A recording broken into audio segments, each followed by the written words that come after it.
Bien, entramos ya en la segunda parte de nuestro programa Avanza y vamos a hacerlo hablando de idiomas y más en concreto de inglés, que es la rama, la especialidad del invitado que tengo aquí a mi derecha y que voy a presentarles a continuación, Juan Bosco Trigo. Juan Trigo, ¿qué tal? Bienvenido. Bien hallado, Esteban, me alegro mucho de Gracias verte. por estar con nosotros y es un placer, de verdad. Sabes que para mí es un placer tenerte con nosotros en nuestro programa. Igualmente, muchas gracias por invitarme. ¿Cómo van las cosas? Cuéntame. Van bien, van ¿Sí? marchando, mucho trabajo ahora en la universidad y bueno, con mis charlas de conversación, no sé, con mi club de conversación solidario que va a cumplir 10 años el 27 de diciembre de este año. Ahora hablaremos de todo eso porque tienes un currículum muy dilatado, siempre relacionado con, por un lado, los idiomas, el inglés en concreto, pero por otro lado por tu faceta solidaria hacia los demás, que eso es precioso, porque además es una cosa que en principio no está muy ligada, como son los idiomas, con la solidaridad, pero te conozco hace muchos años y sé que eres una persona solidaria y que da todo lo que tiene a los demás, y eso es importante. ¿Qué estás haciendo ahora en concreto? Porque estás de profesor de grado de turismo, ¿no? Estoy profesor en la Universidad de Grado de Turismo, profesor de un par de asignaturas que son Inglés Turístico 1 y Inglés Turístico 2, ¿no? Digamos, el idioma es importante dentro de lo que es el sector turístico, y también profesor en el grado de Marketing, una asignatura que se llama Inglés aplicado al Marketing. Casi todas las asignaturas casi todos los grados, digamos, de la universidad tienen una asignatura de inglés, ¿no? Porque el idioma hoy en día, digamos, es como el comer, ¿no? Digamos, es digamos, una de las llaves, ¿no? Que te amplía puertas profesionales, en todos los sectores, no solo el turístico, que es obvio, pero en todos los sectores. ¿Cómo ha cambiado la cosa, eh? Ha cambiado muchísimo. Sí, ¿no? Te lo digo porque en mi época, por ejemplo, el inglés era muy complicado. En el colegio te enseñaban muy poco, ¿no? Y nuestra generación, si no se la ha currado bien... Sí, es complicado. Y aparte nosotros venimos un poco de una generación del salto del francés al inglés. Unas pocas generaciones antes se estudiaba el francés, pero después empezó el inglés. Profesores entonces a lo mejor no estaban, digamos, tan especializados como están ahora. A lo mejor sabían inglés e incluso eran nativos, pero no. Una cosa es saber inglés, otra cosa es la labor docente, ¿no? Claro, eso es importante también, ¿no? Había muy pocas academias entonces, en aquella época, era una cosa un poquito, claro, como muy nueva. Entonces no se tenía esa conciencia de la importancia del idioma, no se viajaba tanto. Entonces, claro, ha cambiado muchísimo, ¿no? Ahora el porcentaje de chicos y chicas que están en la universidad, que tienen un B1 o tienen un B2, es muy grande. Antiguamente el porcentaje era muy bajo y ahora... Es muy grande, porque yo creo que cada vez hay más conciencia, ¿no? Los padres, digamos, desde principio, desde pequeños, pues ya empiezan incluso en academias especializadas para incluso de 0 a 3 años, ¿no? Y entonces en otros centros afines en los que ya de pequeño, que es cuando realmente hay que aprenderlo, cuando aprendes de mayor es un poco más complicado, no imposible, pero más complicado. Ya de pequeño los niños son, digamos, como esponjas, ¿no? Entonces todo lo absorben, ¿no? Entonces siempre es mucho más fácil, digamos, más intuitivo, ¿no? Con los métodos son más intuitivos, menos gramaticales. Hoy en día tenemos muchos medios técnicos y muchos medios digitales en el que estamos en contacto, o sea, por lo cual es la noche y el día, ¿no? En tu caso, ¿cómo te vino el inglés? En mi caso me vino porque mi padre, él entró en la bodega en González Vías cuando, antes de nacer, ¿no? Sí. Y entonces entró gracias al inglés. Mi padre fue una persona que empezó a aprender inglés por su cuenta en la Escuela de Comercio en Sevilla, y fue una persona, digamos, autodidacta e encomiable. Y fue a Inglaterra por primera vez con 60 años, una vez jubilado, cuando un hermano mío, mi hermano Francis, estaba viviendo allí. O sea, pero se pegó toda su vida en el departamento extranjero de González Vías, por lo cual, y manejando inglés y tratando pues el inglés en su correspondencia y con visitas, etcétera, etcétera. Por lo cual él fue el que afortunadamente me obligó, me obligaba un poco a estudiar, ¿no? El que fue muy visionario en aquella época, ¿no? Estamos hablando, pues yo nací en el 65, pues ponle a principios de los 70, ¿no? Cuando empezó a inculcarme un poco el tema del idioma, ¿no? Curioso, ¿no? Sí, en ese momento no era casi normal, porque había muy poca gente que supiera inglés, y tú desarrollaste ya esa afición, ¿no? Poco a poco el trabajo obligado, Sí, ¿no? sí. La obligación se convirtió un poco en afición y después en Hombre, medio de vida, ¿no? Sí, me gustaba. ¿Ah, sí? Me gustaba. O sea, lo que pasa es que muchas veces, bueno, como todos los niños, llega un momento que uno no tiene ni ganas de estudiar ni de hacer nada, ¿no? Lógico, ¿no? Que es normal, pero bueno, pero sí es algo que me gustaba. Pero bueno. entonces costaba más, porque claro, ahora en internet en cualquier momento puedes ver cualquier traducción, podemos coger el avión mañana mismo, irnos a Londres y volver al día siguiente o a los 2 días, un fin de semana, un vuelo barato, entonces era más complicado. Ahora entonces era un poco, había pocos libros, ¿no? Claro. El tema de la conversación pues no se llevaba, digamos, tanto. Para escuchar tenías los típicos cassettes, ¿no? El cassette, sí. y repitiendo unas frases un poquito, tú sabes, que no eran muy normales dentro de la conversación, fuera de contexto, pero claro, ya eso ha evolucionado bastante. Yo recuerdo, ahora un poco que hablas con eso, me acuerdo que mi primer sueldo en la escuela de turismo, que entré en el año 83, perdón, en el 88, el 83 empecé la carrera. Estaba entonces en la calle Franco, ¿no? Estaba entonces en la calle Franco. Entonces mi primer sueldo fue para comprarme un vídeo, un vídeo para grabar las películas que entonces la segunda cadena emitía, creo que era a la 1 a las 2 de la madrugada, que eran en blanco y negro, subtituladas al español. Bueno. Entonces era, digamos, fue mi primera fuente, ya empezando a ser profesor, digamos, en el que ya empezaba, digamos, a ver un poco más medios, más medios que, vamos, la noche y el día comparado con lo que hay ahora realmente, ¿no? Entonces me acuerdo de eso, mi primer sueldo fue ese para el vídeo y el segundo fue la televisión para poderlo verlo en mi casa para no molestar al resto de la familia con las películas en inglés, ¿no? Pero centrándonos en esa época y haciendo un poquito de historia, si me permites, sí. En ese momento quizás los que estudiamos inglés lo estudiamos en teoría, pero no en la práctica, la conversación que es prioritaria después para entender con una persona. Yo ahora mismo hablo como los indios, ¿no? O sea, el inglés, ¿no?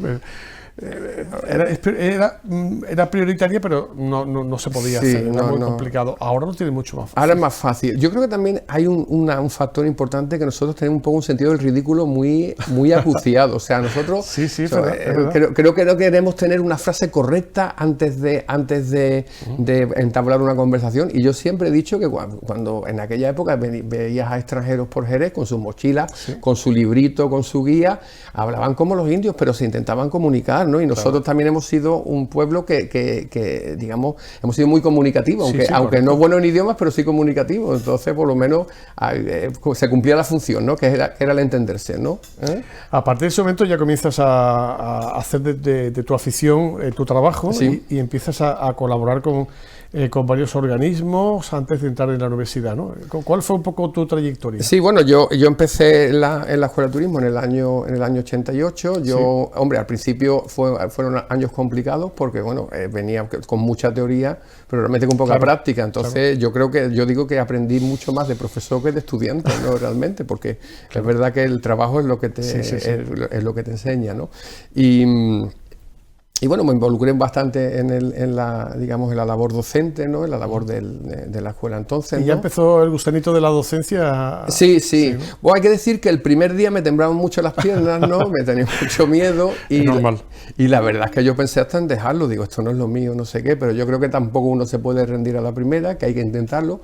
Lo intenté y bueno, y gracias a Dios, pues continué. Además fue curioso porque me libré, en teoría yo tenía que haberme ido a la mili el año siguiente, y me libré de la mili a cuenta de un accidente que tuve curioso. en una excursión de turismo, precisamente. Ya eso fue lo que me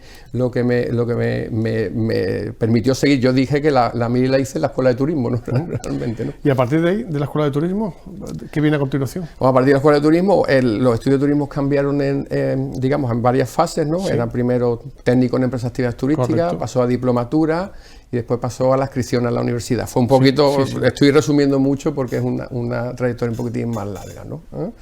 Entonces, de allí de la adscripción a la universidad, pues bueno, no sé si os acordáis del conflicto que hubo hace 10 años ya, me parece, fue hace un poquitín más, ¿no? Que la escuela pues se cerró, ¿no? Sí, me acuerdo. Y bueno, después de un año que estuve en paro, pero parado pero no quieto, como digo yo, pues haciendo muchas cosas, pues ya a partir de ahí pude entrar en la universidad.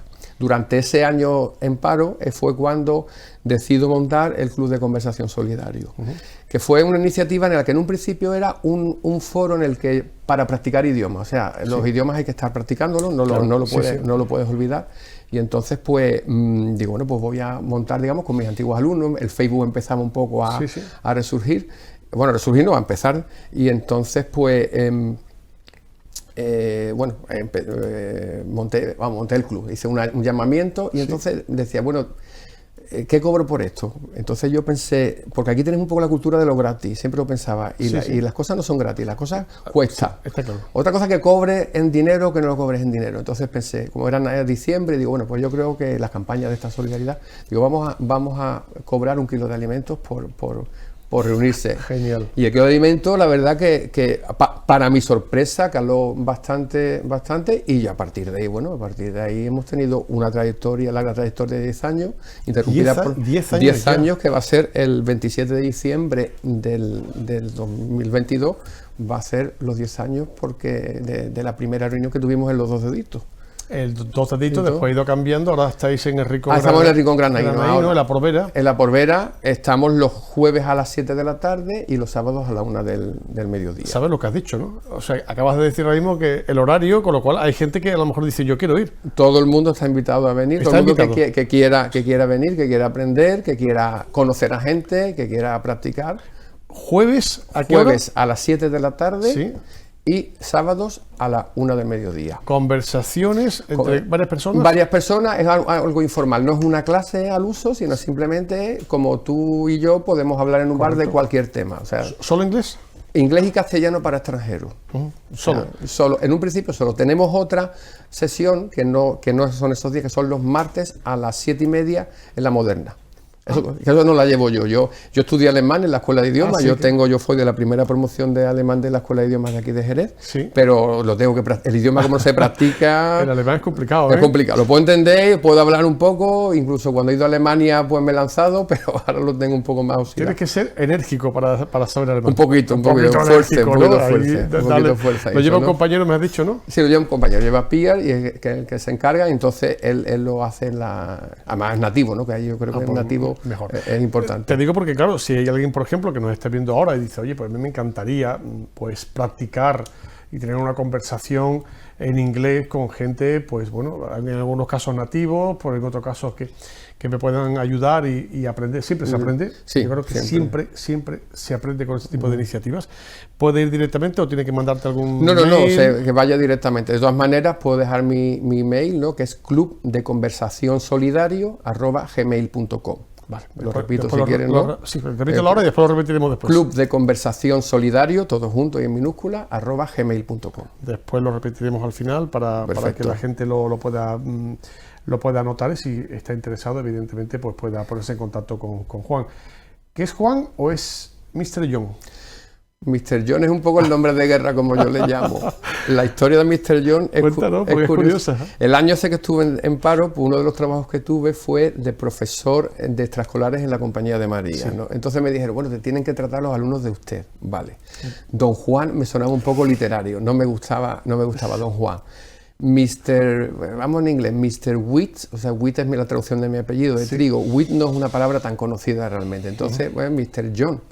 Y entonces empecé un poco a los niños como Mr. John de broma, pero vamos, ya no eran los niños, eran los padres, eran otros compañeros que me llamaban Mr. John, Mr. John, y Mr. John se me quedó. Y me gusta porque es cortito y yo creo que puede llegar, ¿no? Digo, Juan hay muchos, ¿no? Mr. John solo hay uno, ¿no? Incluso has hecho merchandising con el Mr. John, He hecho merchandising, te he traído uno de los marcapáginas. Exacto, ¿no? Yo tengo ya 2 o 3, me parece. Además, están plastificados. Están plastificados.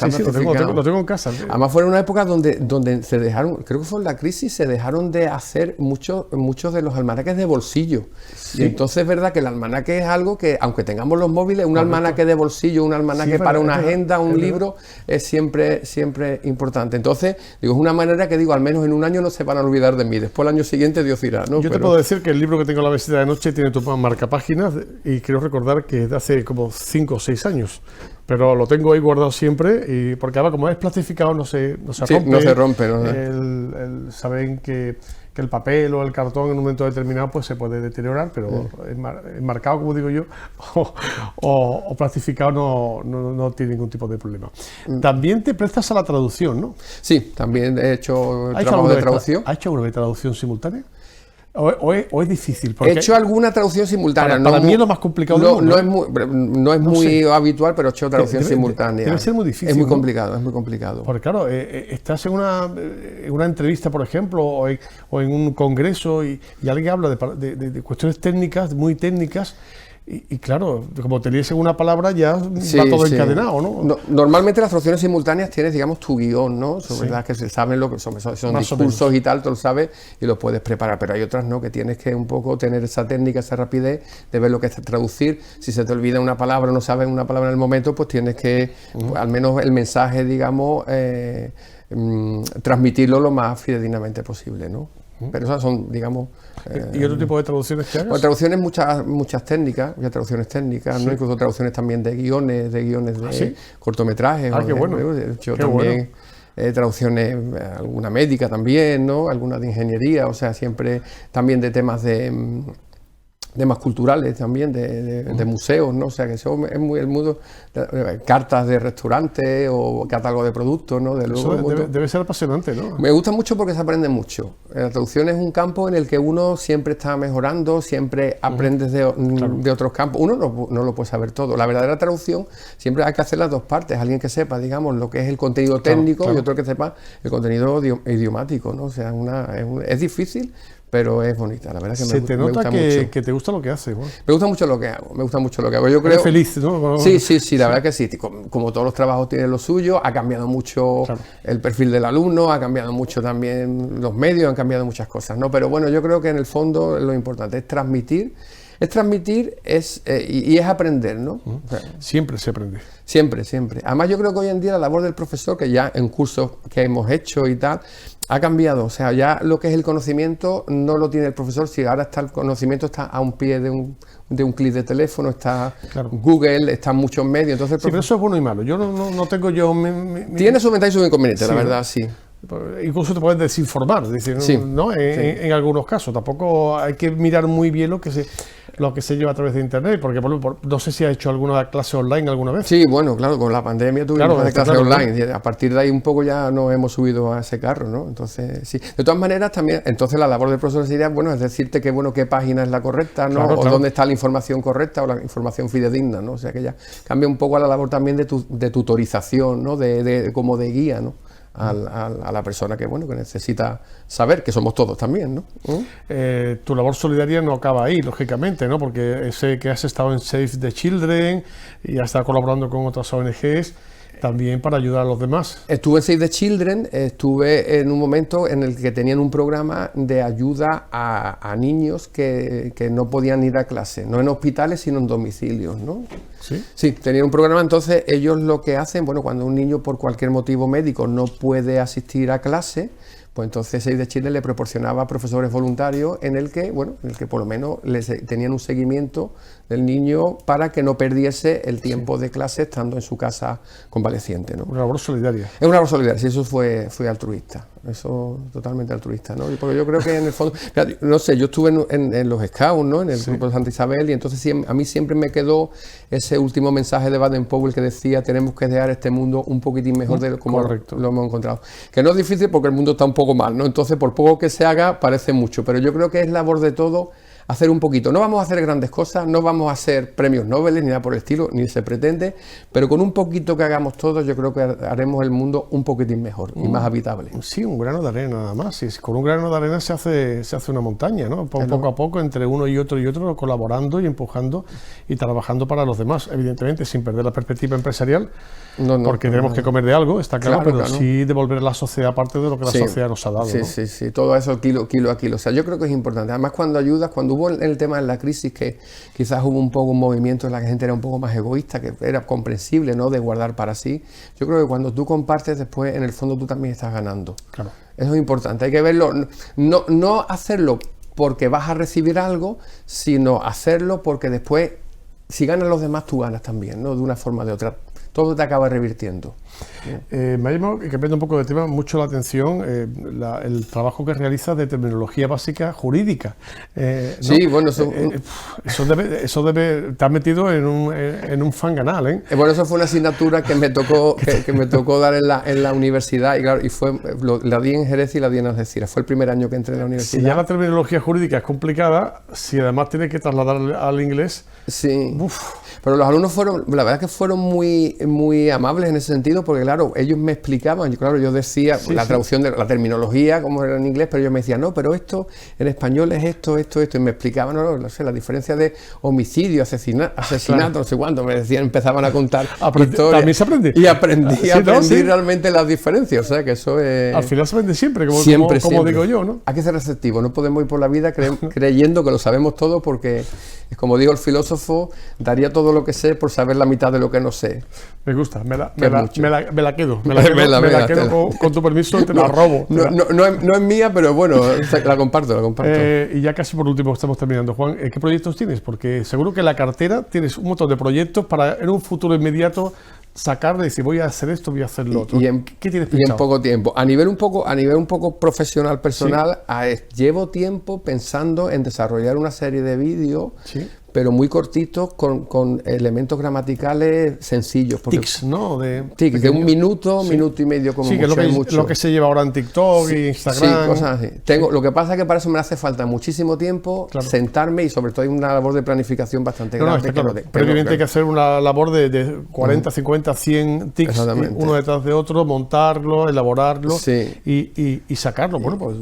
A ver, tú que estás en este mundo de eso, pues mira, a lo mejor tú quien te dice... Ya me has lanzado. Ya te he lanzado la caña y eso. Bueno, podemos recogerla en un momento determinado porque puede ser interesante, pero no solo ya a nivel local, a nivel ya... Sí, no, ya a nivel global. A nivel global, porque al final la red está metida en todos sitios. Sí, totalmente. O nos metemos ahí... Hay que pensar en grande, ¿no? ¿Y además de eso? Además de eso, en la universidad hay dos proyectos que están, uno marchando, otro en piloto. Uno se llama el intercambio lingüístico, que son, digamos, la formación de tándem entre alumnos españoles, alumno y personal también, ¿no? Está abierto todo de la universidad con alumnos Erasmus, ¿no? Para, digamos, practicar principal inglés y español, ¿no?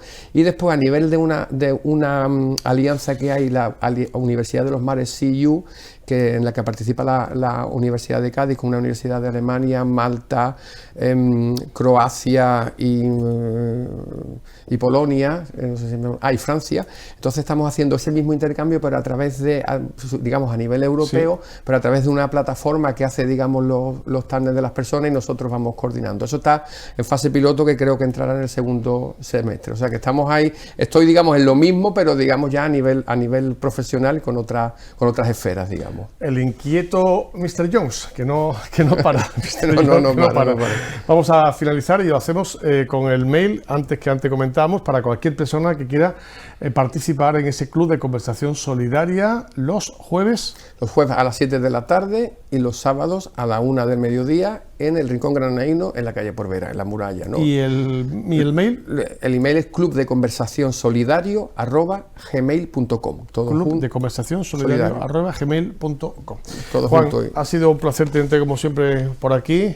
Igualmente, y te deseo lo mejor, amigo. Igualmente, que vaya bien. Que vaya todo bien. Gracias por estar con nosotros. Ponemos el punto y final, y la semana que viene volvemos aquí en Avanza. Que pasen una feliz semana. Adiós.